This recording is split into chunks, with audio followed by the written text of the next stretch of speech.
Sabe aquela sensação de que é preciso um grande ponto de virada? Uma nova estratégia, um método revolucionário, uma versão completamente nova da própria pessoa? Mas aí, apesar de todo o esforço, parece que nada realmente muda. E o pior é que essa é uma sensação muito comum. Muitas vezes o problema não está na falta de esforço, de jeito nenhum. Pois é, e aqui que está o pulo do gato. A falha, na maioria das vezes, não vem da falta de motivação, mas de ficar buscando intensidade onde o que realmente falta é consistência. A vida, no fim das contas, não é construída em grandes momentos heróicos, mas sim nos padrões que se repetem todos os dias. Se esses padrões são fracos, não tem jeito, os resultados também vão ser. Certo? Então, para a gente entender isso melhor, vamos passar por 5 pontos-chave. Primeiro, vamos falar da tal armadilha da intensidade. Depois, sobre estabilidade biológica, que é fundamental. Aí vamos para como arquitetar o ambiente, como a identidade segue a ação e, por último, como é que se joga o jogo de longo prazo. Olha só, o grande problema da maioria das pessoas não é falta de vontade, sabe? É que os dias são uma montanha-russa. Um dia a pessoa está super focada, no outro, exausta. Um dia produtivo, no outro, completamente sem energia.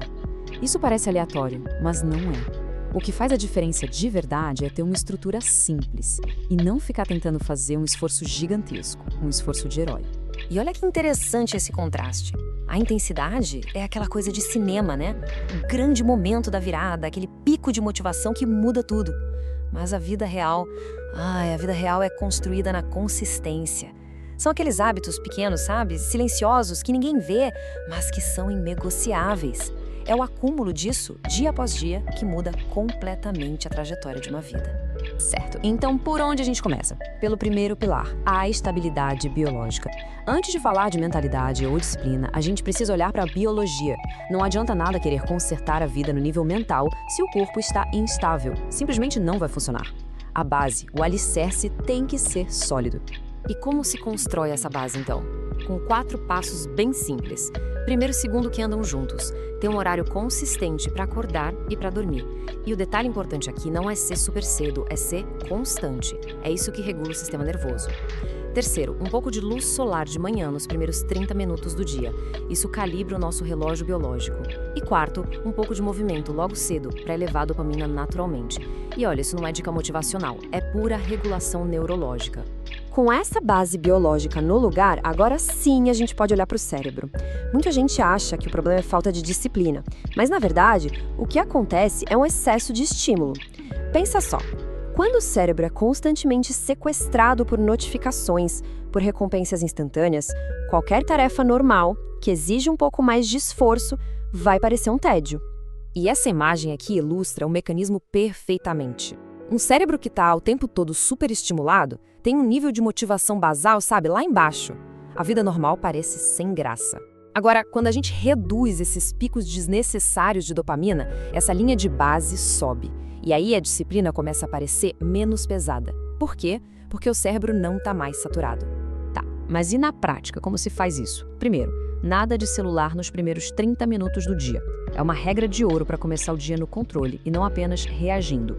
Segundo, um treino de autocontrole. Adiar de propósito algo desejado, como o primeiro café ou a primeira olhada nas redes sociais. E terceiro, praticar o foco em uma coisa de cada vez. O foco não é um traço de personalidade, é um hábito que se treina. Beleza, vamos agora para a próxima peça desse quebra-cabeça. Contar só com a força de vontade é uma batalha perdida, porque ela oscila. Uma hora ela acaba. Agora, um ambiente bem projetado? Esse é previsível. Ele dá suporte constante. Se o espaço exige uma luta o tempo todo, a falha a longo prazo é quase certa. O princípio aqui é bem simples. A gente precisa aumentar o atrito, a dificuldade, para o que nos enfraquece e reduzir o atrito para o que nos fortalece. Ou seja, tornar as distrações um pouquinho mais inconvenientes e deixar tudo que favorece os bons hábitos ali, visível e pronto para usar. Quando o ambiente joga a nosso favor, a disciplina se torna silenciosa. E agora a gente chega na camada mais profunda de todas, a identidade. Tentar mudar o comportamento sem mudar a percepção que a pessoa tem de si mesma simplesmente não se sustenta. Se uma pessoa ainda se vê como inconsistente, ela vai continuar agindo de forma inconsistente. A mudança de verdade, a que fica, vem de dentro. Certo. E como se constrói essa nova identidade? O ponto crucial é este. Autoconfiança não é um sentimento que aparece do nada. é a evidência, a prova de promessas cumpridas a si. Cada pequena promessa que a pessoa faz e cumpre fortalece a credibilidade interna. Cada promessa quebrada a enfraquece. Disciplina, no fim, é ter credibilidade consigo. A linguagem que usamos sobre nós mesmos também molda essa identidade. Em vez de usar rótulos permanentes como só uma pessoa preguiçosa, é muito mais poderoso descrever o comportamento específico. Eu evitei fazer essa tarefa. Rótulos criam fraqueza, descrições permitem correção. É algo ajustável. Aquela negociação interna cessa quando agir de certa forma passa a ser apenas parte de quem a pessoa é. Com essa base toda construída, o próximo passo é proteger o progresso. A maioria das pessoas não falha porque para de vez, mas porque para com muita frequência, quebrando todo o ritmo acumulado. Então, o foco agora muda da execução diária para a proteção e a longevidade. E como a gente protege essa consistência? Com alguns hábitos-chave. Primeiro, uma revisão semanal bem estruturada, para não repetir os mesmos erros. Segundo, manter as metas principais sempre visíveis, para reforçar a direção.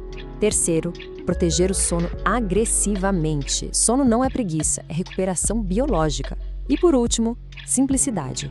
Sistemas muito complexos só criam atrito e quebram a consistência. E isso tudo nos leva a um número poderoso.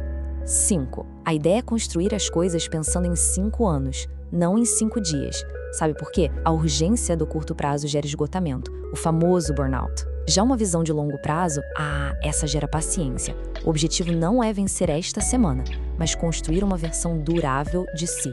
Então, para a gente amarrar tudo, o ponto central é este. Nada disso é dramático, e isso é de propósito. O progresso real, aquele que dura, é silencioso. Não é um grande evento, mas sim o resultado de uma estrutura bem construída, onde a estabilidade é a base, a energia é regulada e a disciplina é só uma parte do sistema, não um esforço constante. A questão final, então, não é como aplicar tudo de uma vez. A questão é quais são os 3 hábitos, não os mais impressionantes, mas os mais estabilizadores, aqueles que podem ser o alicerce para todo o resto. Começar pequeno, ser consistente e construir a partir daí. Porque pessoas confiáveis consigo mesmas vencem no longo prazo. Elas não dependem de motivação, dependem de um padrão.